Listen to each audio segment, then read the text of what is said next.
देखो manufacturing account का शुरू का पार्ट बता दिए, ठीक है। अब जो इसका लास्ट पार्ट है, ये क्या होता है, जैसे कोई आदमी, जैसे मान लो कि हम कोई मशीन बनाने का मेरा मतलब बेचने का काम था, ठीक है, कोई बड़ा मशीन। तो हम ये सोचे मतलब पहले क्या करते थे कि ट्रेड करते थे, खरीदते थे मैन्युफैक्चरर से और बेचते थे। तो हम ये सोचे कि हम खुद से मैन्युफैक्चरिंग करें और खुद ही उसको फिर बेचें, ठीक है। तो इसी के लिए क्या होता है, मैन्युफैक्चरिंग अकाउंट भी बनाना पड़ता है और ट्रेडिंग पीएल अलग से बनता है, ठीक है। तो यहाँ पर केस, अब ये जो है आखिरी पार्ट है, मैन्युफैक्चरिंग का अलग अकाउंट बनता है। तो उसको जब हम लोग ट्रांसफर करेंगे ना, तो जनरली प्रॉफिट नहीं होता है, क्योंकि अपने सामान खरीदे और उसको हम बेच रहे हैं, ट्रांसफर कर रहे हैं। तो अगर हमको उसमें प्रॉफिट कमाना है, ये चेक करना है कि हाँ मार्केट में जो मतलब हम प्रोड्यूस कर रहे हैं तो उसका कॉस्ट मार्केट में जो रेडीमेड मिल रहा है उससे कम है कि नहीं, तभी तो हमको फायदा होगा मैन्युफैक्चरिंग करके। हाँ, मार्केट का जो सेल प्राइस है, जैसे मार्केट का सेल प्राइस जो है जितना हम खरीद रहे थे बेचने के समय में, अगर हमको बनाने में उससे कम पड़ रहा है तभी तो मैन्युफैक्चरिंग करेंगे। नहीं तो हमको क्या पड़ा है उतना बड़ा यूनिट खड़ा करने के लिए, कोई फायदा होगा उससे? तो उस केस में क्या होगा, ये मैन्युफैक्चरिंग अकाउंट में जो ट्रांसफर बोल के लिखते हैं ना हम लोग, by trading account finish goods transferred, तो वो हम लोग लिखेंगे या तो सेल्स प्राइस पे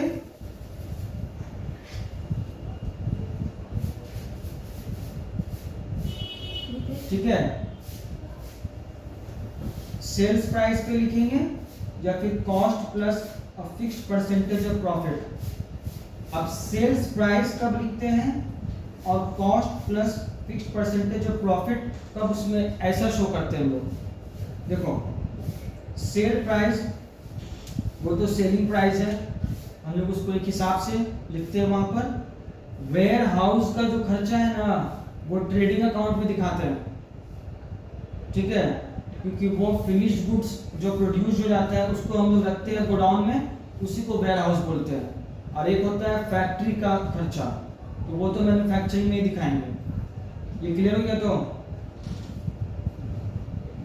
तो यहाँ पर क्या होगा, देखो जो बात बोल रहे ना, if cost per unit is more than the selling price, मतलब मार्केट प्राइस में, मार्केट का प्राइस से ज़्यादा अगर कॉस्ट प्राइस पड़ रहा है तब तो ऑब्वियस सा बात है हमको डिसीजन लेना पड़ेगा कि मैन्युफैक्चरिंग यूनिट हम बना के रखें कि बंद कर दें।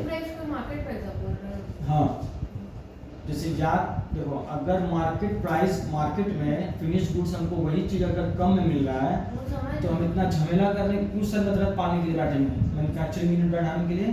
तो इसी के लिए ना बोला जाता है कि मैन्युफैक्चरिंग अकाउंट का अलग प्रॉफिट आप निकाल के देखिए कि आपको प्रॉफिट हो रहा है कि लॉस हो रहा है इसमें मैन्युफैक्चरिंग यूनिट से, समझ में आया? तो मैन्युफैक्चरिंग यूनिट में जो दिखाते हैं ना हम लोग, ट्रांसफर जो होता है, वो प्राइस जो होता है पर यूनिट का, वो सेल्स प्राइस भी रखते हैं और cost plus percentage of profit उसमें ऐड करके, ये दो वे में होता है।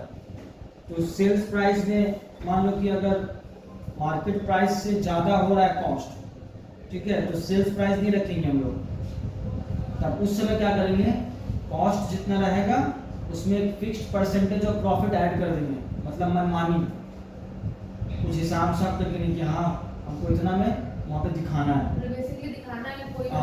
क्योंकि मैन्युफैक्चरिंग यूनिट के लिए जो इनकम होगा वो ट्रेडिंग यूनिट के लिए वो एक्सपेंस होगा। वो देखो उसको सदमा लग गया, समझ में आया? बोले भाई तुम ठीक से बोलो, तुम्हें तो समझ में नहीं आ रहा तुमको। मैन्युफैक्चरिंग यूनिट मान लो, आप बता रहे 1000 रुपए ऐसा कुछ। साक्षी है, तुम मिली या बोली कि देख, तुम साक्षी को समझाए ना कि देख मेरा तो बिजनेस है, हम सोच रहे हैं मैन्युफैक्चरिंग यूनिट बढ़ाने का काम कर रहे हैं, उसको तुम ही चलाना, मतलब कोई बेकार में क्यों करेगा, तुम्हारा बोझ उठाएगा। तो उससे क्या होगा ना, मैन्युफैक्चरिंग का जो प्रॉफिट होगा वो तुम्हारे नाम पे होगा, और जो ट्रेडिंग का जो प्रॉफिट होगा वो मेरे नाम पे होगा। तो यहाँ पर क्या होगा, प्रॉफिट बढ़ जाएगा, ठीक है। तो प्रॉफिट बढ़ जाएगा, तो इसी के लिए क्या होगा, ये मैन्युफैक्चरिंग कर रही है साक्षी, ठीक है। तो इसका जो जो प्राइस में ये ट्रांसफर कर रही है सेल, इसके लिए तो ये इनकम होगा, लेकिन तुम जो इससे खरीद रही हो तुम्हारे लिए क्या होगा, वही समझा रहे हैं। हाँ? वो बना रही है, तुम उसे खरीद रही हो बेचने के लिए। जैसे वो ऐसे मैन्युफैक्चरर हो गई है और हम समझ तो बिल्ली से थोड़ा दूर रहो तो ठीक सब दिमाग में घुसेगा। देखो यहाँ पर इसी के लिए मैं बैठा हुआ बोला हुआ है आर्बिट्रेरी बेसिस, मतलब अगर मार्केट प्राइस में वो देखेगा कि ज़्यादा मतलब मार्केट प्राइस से ज़्यादा सेल प्राइस मेरा हो रहा है, सॉरी मार्केट प्राइस में जो कीमत है उससे ज़्यादा मेरा कॉस्ट प्राइस हो रहा है मैन्युफैक्चरिंग करने में, तब वो सेल्स प्राइस में नहीं रखेगा, उसका जो खर्चा आएगा कॉस्ट, उस पर बस कोई भी अमाउंट निकाल, मतलब मनमानी प्रॉफिट उसमें जोड़ के बैठा देगा। आया समझ में? लेकिन रियल में तो प्रॉफिट हो नहीं रहा है ना। तो रियल में प्रॉफिट नहीं हो रहा है तो उसको दिखा दे रहा है यहाँ प्रॉफिट हो रहा है। अभी जो उसमें चाहिए तो वो तुमको देखो ना पहले। तो वो ऐसा क्यों कर रहा है? हाँ? वैसा क्यों कर रहा है? तो अगर वो वैसा नहीं करेगा तो वहाँ खर्चा ज़्यादा नहीं दिखाएगा। अरे एक तरफ तो इनकम दिखा रहा है लेकिन खर्चा भी तो बढ़ेगा उसका। तो फिर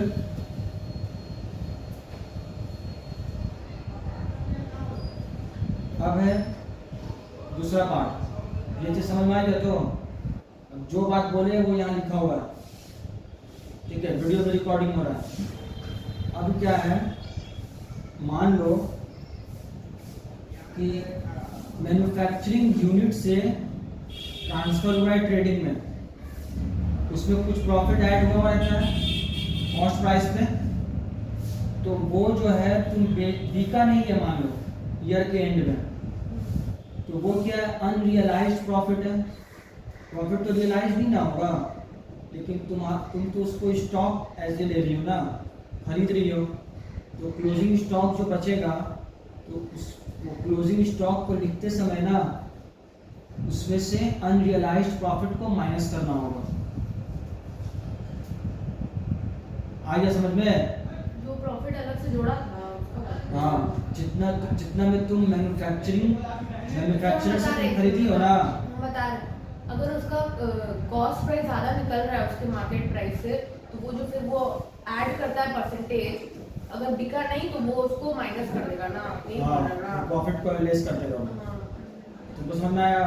तो वो फिर उसका एक्चुअल दाम आ जाएगा। हाँ, आ गया समझ में?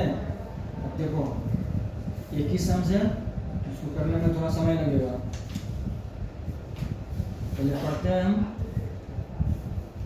उसके बाद तुम लोग को समझाते हैं।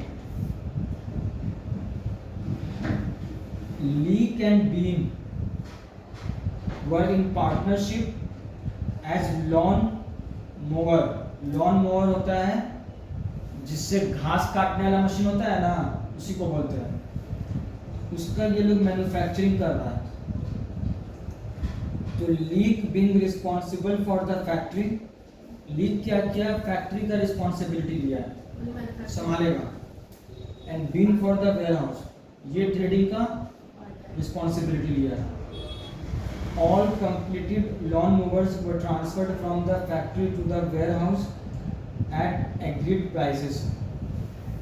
सारा कंप्लीटेड जो लॉन मूवर्स जो मैन्युफैक्चरिंग हुआ है ना, वो सब वेयरहाउस में ट्रांसफर हो चुका है। Profits are to be shared, इन लोगों का प्रॉफिट शेयरिंग रेशियो है, फैक्ट्री का इतना है और ट्रेडिंग का इतना है, मतलब जो जिसको संभाल रहा है वो 75% ले रहा है, समझ में आया? तो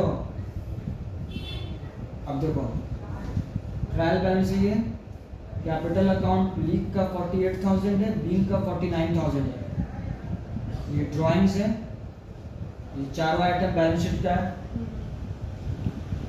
free hold factory at cost, ये फैक्ट्री का जमीन जो होता है ये वहाँ पे बना हुआ है, एसेट में आएगा। फैक्ट्री प्लांट एट कॉस्ट, अब ये प्लांट है जो बैठाया उसका कॉस्ट है। ये भी बैलेंस। हाँ, यहाँ पर है प्रोविजन फॉर डेप्रिसिएशन 30/6/2016। देखो हम लोगों को जो ट्रायल बैलेंस दिया है 30 जून 2017 का। अब ये जो है ओपनिंग बैलेंस है प्रोविजन फॉर डेप्रिसिएशन का, ठीक है? क्लियर है यहाँ तक? हाँ, तुमको क्लियर हुआ है सांची? लो पानी दे दो तुम।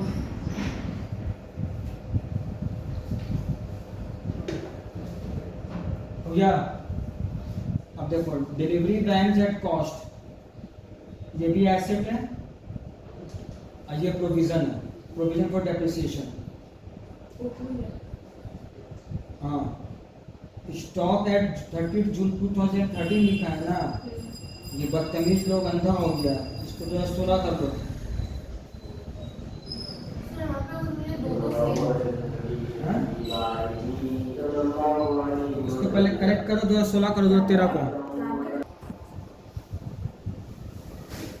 देखो बैंक ओवरड्राफ्ट के लिए भी करंट लायबिलिटीज में आएगा। ओपनिंग स्टॉक WIP का दिया हुआ है, ये फैक्ट्री ओवरहेड्स के डेबिट साइड में आएगा।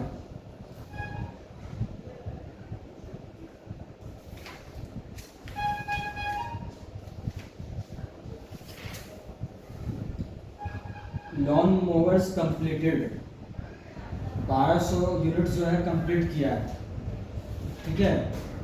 40 रुपया करके सेल किया है 1820, 1,11,020, ठीक है? अभी इसको सिर्फ ध्यान में रखना है। परचेज ऑफ रॉ मटेरियल्स, ये फैक्ट्री मैन्युफैक्चरिंग अकाउंट में आएगा। फैक्ट्री वेजेस है, ये भी मैन्युफैक्चरिंग। वेयर हाउस वेजेस जो है ये ट्रेडिंग में आएगा,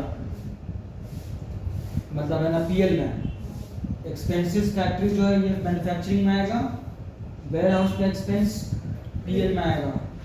प्रोविजन फॉर डॉटफुल डेट्स का दिया हुआ ओपनिंग बैलेंस, डेटर्स और क्रेडिटर्स का दिया हुआ, ठीक है? यहाँ तक सबको क्लियर है? अब देखो ये बोल रहा है 1520 lawn movers at ₹45 each were transferred to the warehouse in 2016। मतलब 2016 का जो बिगनिंग हो रहा है 1520 जो है वो ट्रांसफ़र किया है, मतलब मैन्युफैक्चरिंग अकाउंट से ट्रेडिंग अकाउंट में ट्रांसफ़र हुआ है 1520। और कंप्लीट यहाँ पर कितना हुआ है 1200, ऊपर था ना 1200, तो 1200 और 1520 टोटल कितना हुआ 2720, ठीक है? 2720 में 1820 लॉन मूवर्स को बेच दिया है, ये ट्रेडिंग अकाउंट में आएगा। और बचा कितना 900, ये क्लियर है? तो क्लोजिंग स्टॉक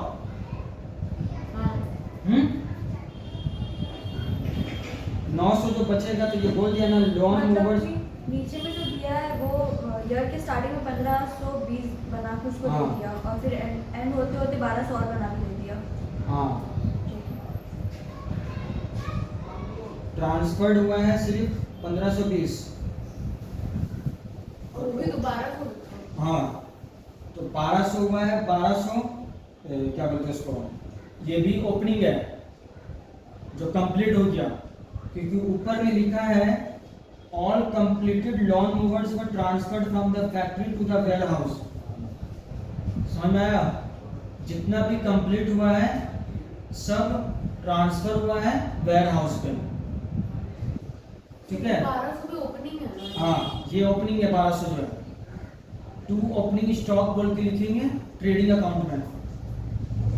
और जो लोन ओवर्स है ये ट्रांसफर्ड हुआ है, यहाँ पे ट्रांसफर्ड वर्ड लिखा है, तो मैन्युफैक्चरिंग अकाउंट में बाय ट्रेडिंग अकाउंट बोल के लिखेंगे ट्रांसफर्ड टू ट्रेडिंग अकाउंट। ठीक है, अब एक एक करके दिखाते हैं, पहले कंफ्यूज हो रहा है।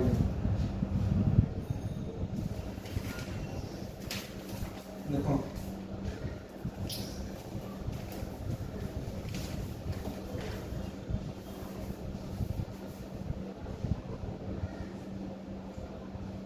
ये है मैन्युफैक्चरिंग अकाउंट। ठीक है, देखो जैसे इसमें तुम लोग को हम पहले दिखाया ना, ये प्राइम कॉस्ट वगैरह लिखने का ये वो सब कोई जरूरी नहीं है। डेबिट साइड में जो आता है उसको डायरेक्ट लिखना अपना डेबिट साइड में, और क्रेडिट साइड में जो आता है क्रेडिट साइड में लिखना। हाँ ठीक है, क्योंकि उसमें कुछ जगह गड़बड़ होगा, प्राइम कॉस्ट जहाँ गड़बड़ होगा तो काट देगा उसको, फॉर्मूला ज़्यादा बनाना चाहोगे तो। समझ में आया? तो इसका स्टार्ट करते हैं यहाँ से। ओपनिंग स्टॉक रॉ मटेरियल्स का है 4028।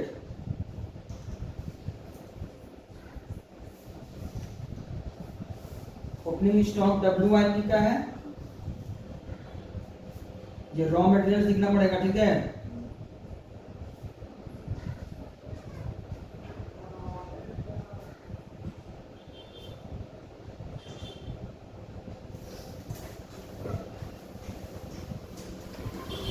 परचेज किया रॉ मटेरियल्स 28,000।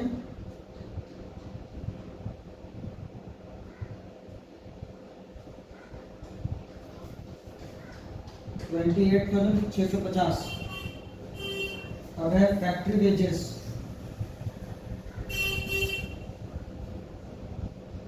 देखो फैक्ट्री वेजेस में क्या है, ट्रायल बैलेंस में भी दिया हुआ है और इसका आउटस्टैंडिंग भी है, यहाँ बोल के लिखा हुआ है अक्रूड एक्सपेंसेस आउटस्टैंडिंग। जो बात आउटस्टैंडिंग है, फैक्ट्री एक्सपेंसेस है, फैक्ट्री वेजेस है। इसको ऐड करेगा बैलेंस शीट निकालना। हाँ तो मतलब फैक्ट्री हाँ, इसमें भी लिखेंगे, बैलेंस शीट में भी आएगा, क्योंकि एडिशनल इंफॉर्मेशन है। समझ में आया? तो फैक्ट्री का एक्सपेंसेस और फैक्ट्री वेजेस ये दोनों आएगा मैन्युफैक्चरिंग में। तो हमें एंड में क्या लिखा? फैक्ट्री वेजेस मिल।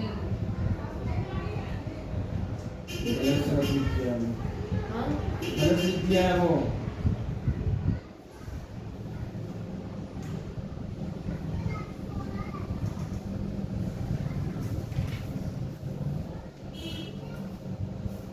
फैक्ट्री वेजेस है यहाँ पे 15,020 रुपया। ऐड करेंगे आउटस्टैंडिंग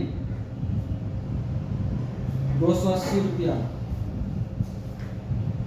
ठीक है, अब है फैक्ट्री एक्सपेंसेस। फैक्ट्री एक्सपेंसेस 12,070 रुपया।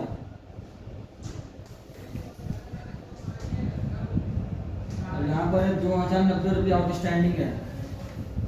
ऐड करेंगे इसको,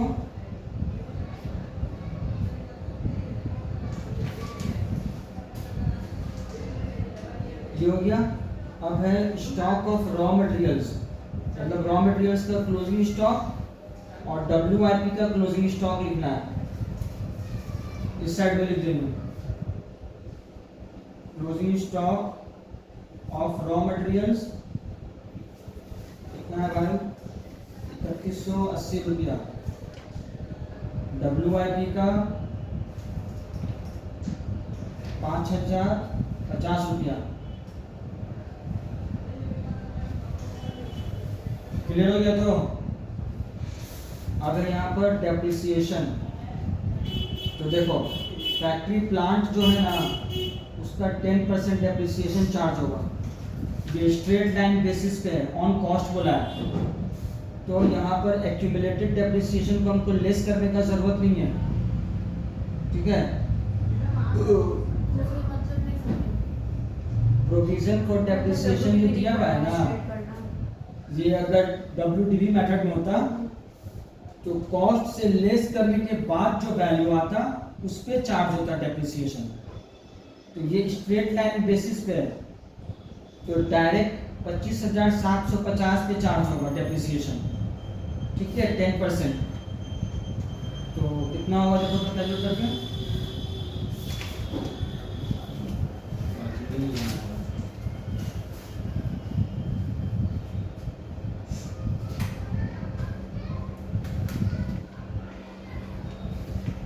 कितना परसेंट? 25,750 पे 10% लिखा हुआ है।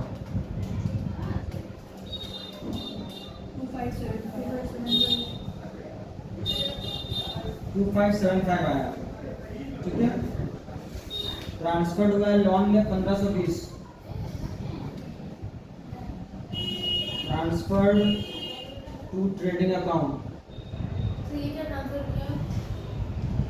अरे भाई मैन्युफैक्चरिंग की है तो जिसको हमको बेचना है यहाँ से 1520 ट्रांसफर कर रहा है, तो लॉन मोवर्स 1520 इंटू 45 कितना हुआ?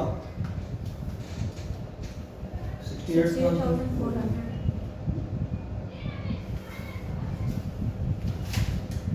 और सर वो 1200 वो तो इसका ओपनिंग स्टॉक है फिनिश गुड्स का। क्या होगा? अब इसको ऐड कर लो बाबू तुम लोग, क्रेडिट साइड का पहले ऐड करो और उसके बाद डेबिट साइड का माइनस करो।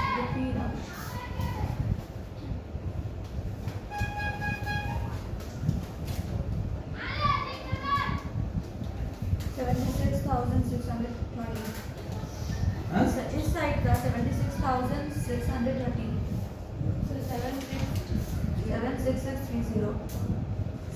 हाँ 76,630। अरे किधर करे बाबा तुम लोग तो वो तो रखना ही नहीं, तो गलत आ गया। जुलूम करके रखी हो तुम लोग। वो क्लोजिंग स्टॉक ठीक है, अब तुम इसको माइनस करो, वो यहाँ पर उसको माइनस करके दिखाया है।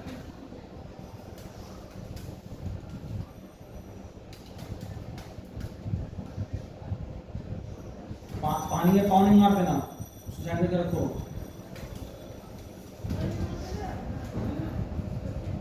तो तुम्हारा किलोमीटर कहाँ है? सर मेरा कैलकुलेटर खराब हो गया, जाम हो गया।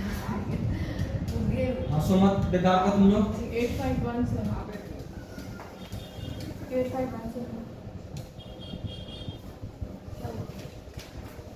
8517 आया है। हाँ आ गया। हाँ ठीक है, ये हो गया प्रॉफिट, ठीक है, प्रॉफिट ऑन मैन्युफैक्चरिंग।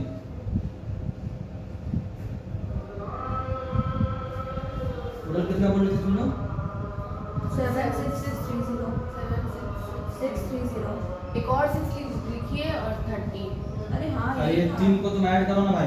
हाँ वही ये बोल ऐड रहे करके हैं, बोल रहा वही है। ऐड करके बोल रहे हैं। 76630। हमें तो डाउट भी हो जाता है। ठीक है, अच्छा हम लोग का पता करें।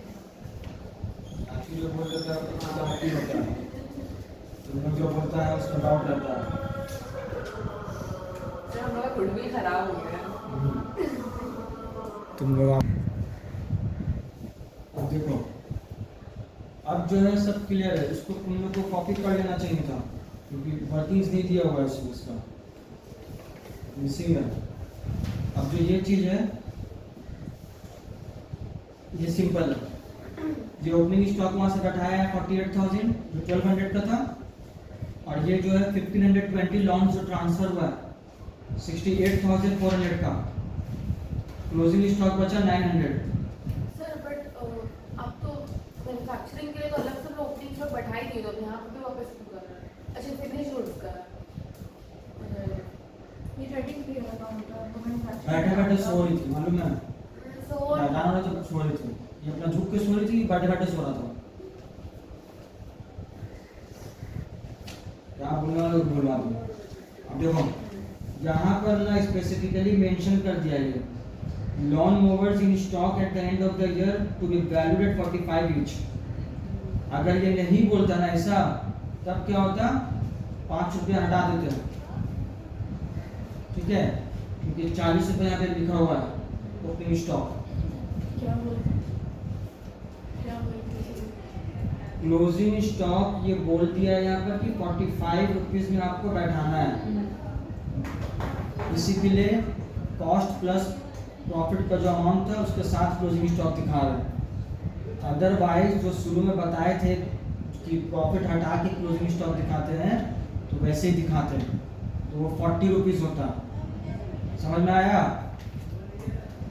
तो यहाँ पर ये 45 इंटू 900 लिखा हुआ है, सेल्स का 1820 लिखा हुआ है, अमाउंट भी लिखा हुआ है।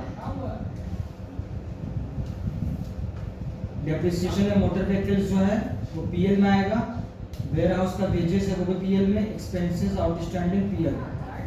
प्रोविजन फॉर बैड डेट्स का बोला है ये, देखो 1600 रुपये ओपनिंग है और ये बोला है ना, the general provision for bad debts was to be maintained at 10% of the trade debtors.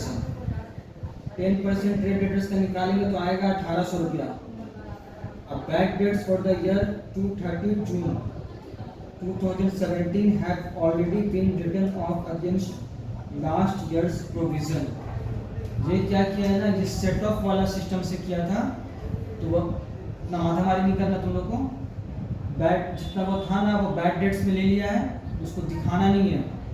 तो 1800 आ रहा है और 1600 जमा दिया हुआ है, 200 रुपये और बढ़ाना है, 200 रुपये यहाँ पर डेबिट साइड में दिखा देंगे प्रोविजन फॉर बैड डेट्स, और 1800 लेस करके दिखाएंगे बैलेंस शीट में। ठीक है, जो नॉर्मली करते हैं। हाँ हाँ, तुम बिल्कुल सही पकड़ी हो। अब क्या होगा,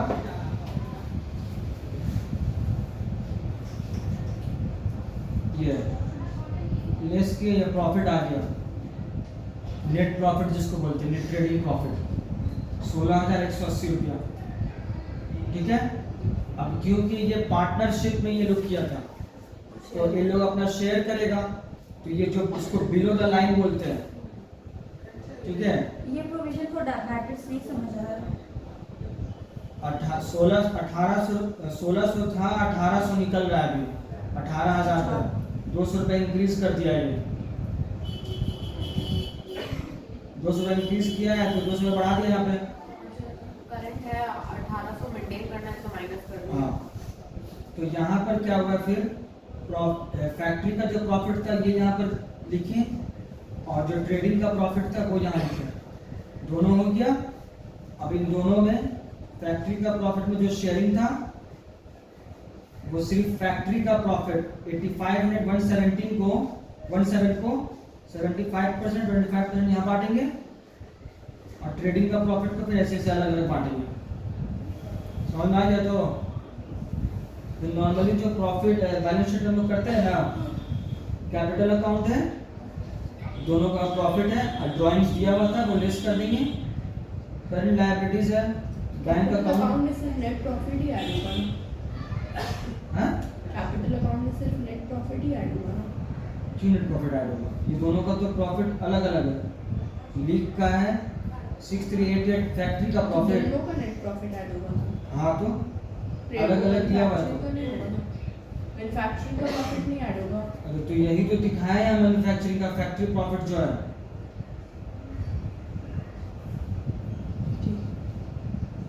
बहुत परेशान हो गया है जब से बुक खुला है। बुक जब तक नहीं खुला था ये हंस रही थी, पता नहीं किसी का कुछ हमको समझ ही नहीं आता है। देखो सर आपको नींद पूरा नहीं आता ठीक है, शायद, इसलिए आप आवाज़ हमको मालूम था, उल्टा हमको मिलेगा सुनने को भी। फालतू में लगेंगे तो सुनेंगे। हाँ नहीं पता है, पता है, नहीं हम ऐसे दूर रहता है, इज्जत नहीं होना है, अपना अपना इज्जत सबको प्यारा है। देखो यहाँ पर भाई, ये समझ में आ गया? तो ड्राइंग्स कहाँ से आई तो पता है ना, ड्राइंग्स अलग दिया हुआ था दोनों का। और कहाँ गया, डेप्रिसिएशन भी लेस करके दिखा देना इस साइड में। ठीक है, क्लियर हो गया? कुछ पूछना है इसमें?